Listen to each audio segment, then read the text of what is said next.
Takbir dulu. Allahu Akbar. Takbir dulu. Gak usah ketawa, ulangi. Nah, ruku. Mana takbirnya? Nggak apa-apa. Ruku, silakan. Nah, sekarang kita lihat. Perhatikan. Wa idza raka'a, jika beliau akan ruku, fakabbar, maka beliau mengucapkan takbir Allahu Akbar. Satu. Nah, ini takbir ini disebut dengan takbir intikal, takbir perpindahan. Jadi kalau imam sudah bacakan takbir, makmum pindah. Ya, jadi isyaratnya lebih kepada bacaan imamnya. Jadi kalau imam sudah katakan Allahu Akbar, pindah. Ya, jangan lihat fokus pada gerakan imamnya.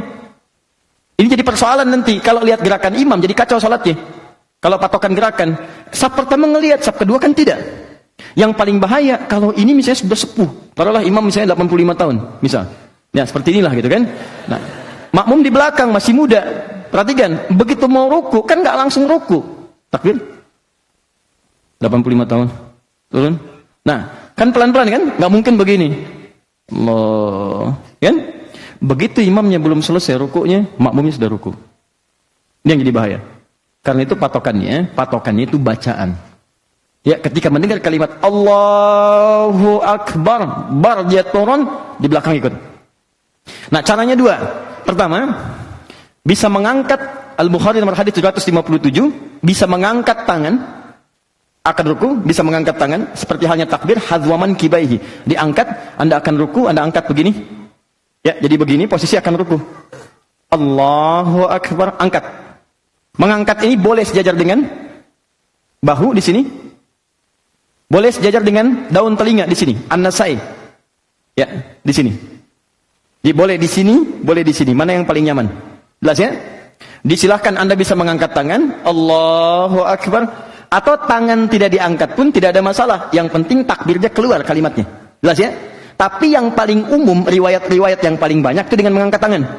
Ya, sehingga para ulama lebih kemudian memprioritaskan mengangkat tangan dibandingkan yang mursal, irsal begini. Jelas ya? Baik. Allahu Akbar, ruku. Anda kesini mas? Nah. Pelan-pelan, kita mulai dari punggung sampai dengan kepala. 789, masih di Al-Bukhari, sama dengan hadis Muslim, nomor hadis 411, ditambahkan dengan keterangan sahabat Ali bin Abi Thalib. Perhatikan baik-baik. Saat Nabi ruku itu, perhatikan kalimatnya, supaya lebih mudah, saya gunakan bahasa Indonesia, maka punggungnya sejajar, lurus, sampai dengan bagian kepalanya, lurus. Mohon maaf saya ini kan. Saya mulai dari punggung dulu ya. Ini. Kata sahabat Ali bin Abi Thalib, sampai-sampai saking lurusnya, kalau ditaruh satu bejana yang dituangkan air di atasnya, itu tidak tumpah. Tuh, ini sempurna mas. Pertahankan ya. Sempurna. Bagus. Ya, tahan sebentar ya. Saya jelaskan dulu sampai kita selesai baru tumpang lagi. Nah ini. Ya, jadi kalau ditaruh misalnya gelas, dituangkan, itu lurus. Nah ini bagus nih, segini mas ya. Begini, tahan sebentar. Nah, ini satu. Jadi punggung dari bagian belakang sampai ke ujung, ini lurus. Hati-hati, nanti saya terangkan dari sisi kesehatannya. Dan bisa diluruskan kalau Anda dokter ingin meralat, saya perkenankan. Jangan kalah sama sapi. Sapi, kuda, rukunya lurus. Silakan cek. Ya. Lihat sini, satu, sudah.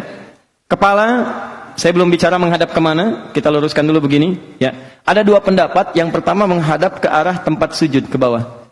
Ya, ini pertama. Yang kedua, jika Anda di depan Ka'bah, boleh menghadap ke arah Ka'bah ke depan. Nah, ya, ini kan karena pakai peci aja. Kalau enggak kan, mohon izin ya, bisa lurus juga tuh. Baik, ini ke sini ya, enggak harus berlebihan. Nah, sini ya. Mohon izin, maaf. Semoga Allah muliakan antum. Jelas ya? Nah, di antara ke depan dengan ke bawah, mana yang paling diutamakan? Yang paling diutamakan menghadap ke arah ke tempat sujud. Kenapa? Karena ketika Anda menghadap ke bawah, itu umumnya pemandangan akan sama semua, tempat sujud. Kan ini fokusnya penghambaan. Ketika seorang menghamba ke bawah kan? Yang kedua, ketika seorang menghadap ke depan, persoalannya, kadang-kadang yang dilihat itu bisa beda-beda, banyak pemandangan. Ka'bah ada tulisan, ada warna, ada orang. Nah, bisa terjadi seperti ini. Nih. Tuh, nengok kanan, nengok kiri gitu kan. Nah, ini jadi persoalan. Jelas ya? Ya kita fokuskan. Lihat sini. Ini sudah selesai. Jadi kalau saya katakan punggungnya rata atau membungkuk? Rata lurus ya. Sampai dengan kepala. Menghadap ke arah apa? Tempat sujud ya. Baik. Sekarang teruskan. Tangan. Telapak tangan diletakkan tepat di lutut. Mana lutut? Kepala, pundak, lutut, Kaki. ya. Fokus. Lihat sini. Bukan naik ke atas di paha atau turun ke betis. Karena ketika Anda naikkan atau turunkan, posisinya akan berubah. Seimbang sekali. Begitu disimpan di lutut, ini seimbang. Turunkan ke bawah, betis. Tuh. Naikkan ke atas paha. Tuh. Dan gak enak. Kembalikan ke lutut. Lurus lagi. Segini. Jelas? Ketiga maaf. Yang jari-jari tangan terbuka. Menggenggam. Bahkan kalimat nabinya, lihat kalimat nabinya. Amkana fis sujud. Atau kalimat amkana fir ruku. Makin sujudak. Kalau Anda menunaikan ruku, kata Nabi, maka tempelkan dengan kuat telapak tangan itu ke lutut Anda. Dikuatkan, ditekan. Jadi kalau orang rukunya benar, itu bagian belakang pasti tegang di sini. Lurus pasti. Ya, jadi ini ketarik nih. Jadi begitu ini ditekan, ini naik ke atas. Lurus. Itu kalau rukunya benar, ini pagal-pagal ini hilang. Pagal hilang, ini lurus, ini baik. Karena ini dipaksa naik gitu. Ini ditekan, ini naik ke atas. Semua otot diluruskan lagi. Kembali seperti semula. Ya, jelas sampai sini? Baik, kemudian lihat sini untuk sikunya, ya. Ini tidak harus menekan langsung ke sini, ya, tapi sedikit ke sini. Keluar sedikit supaya tidak memberikan beban yang berlebihan. Tahan, naikkan lagi sedikit. Nah, segini ya, Mas ya.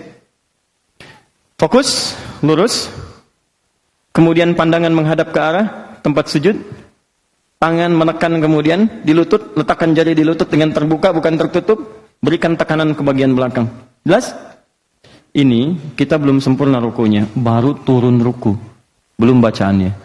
Jadi kalau belum posisi begini, jangan dulu baca. Jangan dulu baca. Bagaimana bisa baca tenang posisi belum sempurna? Ya, tenangkan dulu diri kita. Kata Nabi sampai tenang dulu. Nanti habis tenang, habis enak, baru berdoa. Bukankah doa dalam keadaan tenang, nyaman kita sampaikan? Jadi kita belum sampai ke bacaannya. Jadi sampai di sini, tenangkan dulu keadaan rukunya, biarkan darah mengalir dengan baik. Setelah mengalir, setelah nyaman, baru berdoa.